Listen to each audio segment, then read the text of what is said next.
SBA Publications.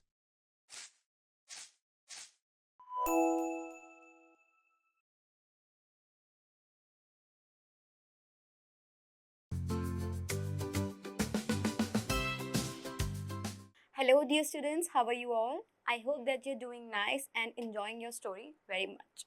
So, in the previous chapter, that was our chapter number 3rd, we read an extract from the novel of Charles Dickens, that was David Copperfield. Now, in this chapter, that is our chapter number 4, we will be continuing the same story from where we left it. So, let's get started with the reading. So, what happens here? As we have already seen, the narrator, or it is autobiographical novel of Charles Dickens, he is telling how he came to his aunt's house, how he struggled and how he finally reached there. Then he became friends with Mr. Dick. So let's continue from here. So Mr. Dick and I soon became good friends and often went out to fly his huge kite. So he went out with Mr. Dick to fly his kite. I began getting closer to Aunt Betsy too, and now he got close to his aunt as well. David, she said one evening, we must not forget your education. So now she is concerned for David's education. After a pause, she asked me, will you be happy if I send you to a school in Canterbury? I replied, yes, certainly I would, and it is so near to your home. So it was decided that 2 days later we would go to Canterbury. Now his aunt is deciding to send him to a school that is in Canterbury. As we left, my aunt informed me that we would first visit Mr.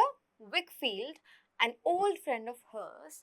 He was the lawyer and steward of the estates of a rich and affluent gentleman of the country. So here we see that they will first visit his aunt's friend, whose name is Mr. Wickfield, who is a lawyer and a steward in of the states of rich and affluent gentlemen. Okay. When we reached Mr. Wickfield's office, we were welcomed by a man called Uriah Heep. He guided us to a room where Mr. Wickfield was present. So this man took them to his room. Well, Miss Trotwood, what brings you here? Mr. Wickfield inquired. My aunt replied, I wish you to fill up adoption papers for my nephew, David here. So she is first adopting him. So she went to her friend who is a lawyer to prepare the papers of adoption.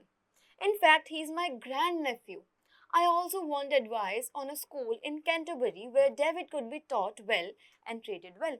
So now she is asking for advice for his schooling also. And she is telling him that he is her grandnephew. Mr. Wickfield thought for a moment and said, the best school in the district does not have any room for boarders. But if you wish, you may leave him with me till further arrangements are made. So he is saying that it will not be possible, but till I make the further arrangements, you can leave him with me. Mr. Wickfield called for his housekeeper, who turned out to be a little girl of my age. So the housekeeper was a girl of David's age.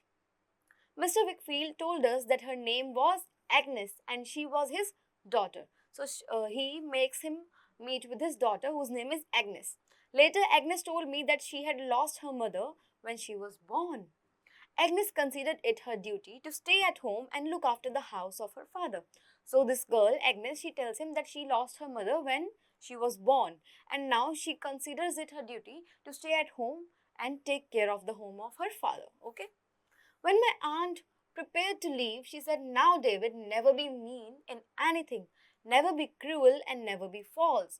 Avoid these three vices and I can always be hopeful of you. So she is telling David to avoid which vices? Being cruel, being false and being mean. So this is how she gives him some advice or guidance. I promised her I would remember her words. Aunt Betsy hugged me and left. She didn't look backwards. She just shut the door behind her.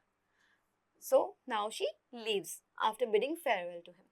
Mr. Wickfield's house was pleasant and peaceful. After dinner, Agnes played the piano and I could see how devoted she was to her father. So this girl, she is devoted to her father. She is dutiful. She finds it her duty to take care of him. And now she is playing piano after the dinner. The next morning, Mr. Wickfield took me to my new school. So this man takes him to his new school. He introduced me to Dr. Strong, who is the headmaster of the school.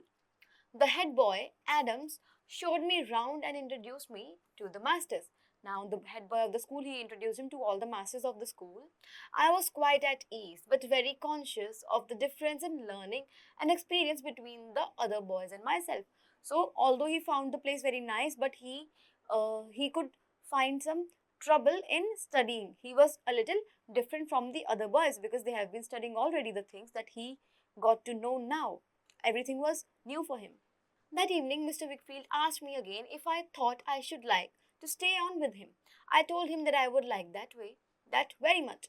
So now Mr. Wickfield offers him to stay with him and he tells him that he likes this idea very much. On the way to school the following morning, I encountered Uriah Heep sweeping the steps outside the house. Good morning, Master Copperfield. I trust you'll have a good day at school. So this is the housekeeper who is wishing him good luck. Thank you, Raya, and I hope you'll have a good day with your law studies. I suppose you are quite a lawyer. Me, Master Copperfield? Oh no, I am very humble person. So this is a person, a housekeeper, who speaks in a very different kind of a dialect, okay? I am well aware that I am the humblest person going. So she's trying to say humblest, but instead it's the dialect of the person who is using it as humble. Let the other be where he may. Likewise, my mother is very humble person. We live in an humble abode, Master Copperfield, but have much to be thankful for. So now this person is telling him that I do not wish to be a lawyer. Have you been with Mr. Wickfield long? I asked. Going on 4 years, Master Copperfield, since a year after the death of my father. So this person is with Mr. Wickfield since his father died. That has been 4 years. That day I reached school quite early. In about 2 weeks, I was very contented there. I was not skillful in the games and quite backward in their studies, but practice would improve me in the first. I hoped and hard work in the second. Fortunately, I proved myself in both. So now, as he was very weak in studies, he could not play their games, he found himself a little left out. But what happened? He soon became used to it and he gradually got better at everything and he proved himself to be a good student. Every third or fourth week, I visited Aunt Betsy in Dover, and on alternate Wednesdays, Mr. Dick would visit me. So, he would visit his aunt sometimes, and sometimes Mr. Dick would come to visit him. Mr. Dick became friends with Mr. Strong, with Dr. Strong, and he became a popular figure at school. So, Mr. Dick also became a popular figure at his school as he became the friend of the headmaster. Life at the Wickfield home was quiet and peaceful. His life was quiet and peaceful there. To my great comfort, Agnes became more of a sister to me than even Aunt Betsy could have ever imagined. So Agnes became a like a sister to him. Hence, my life at Canterbury was a happy and fruitful one. So he tells us here that how his life has been at his school. Let's see the vocabulary now. Adoption. The act of taking somebody else's child to your family and becoming its legal parent. At ease is relaxed and confident. Alternate Wednesdays is one Wednesday but not the next. Boarder is a child who lives at school and goes home for the holidays. Fruitful is productive. Grateful is thankfully. Housekeeper is a woman whose job is to manage the shopping, cooking, cleaning, etc. in a house. Obliged is thankful. Steward is a person employed to manage other person's property. Humble or humblest is colloquial humble and humblest. I hope you understood it already. So that's it for the chapter. I hope you enjoyed the story. Now we have this exercise. You have to do it by yourself and become a master in it. So that's it for today. I will see you in the next video with another interesting chapter. Till then, keep on learning. Bye-bye.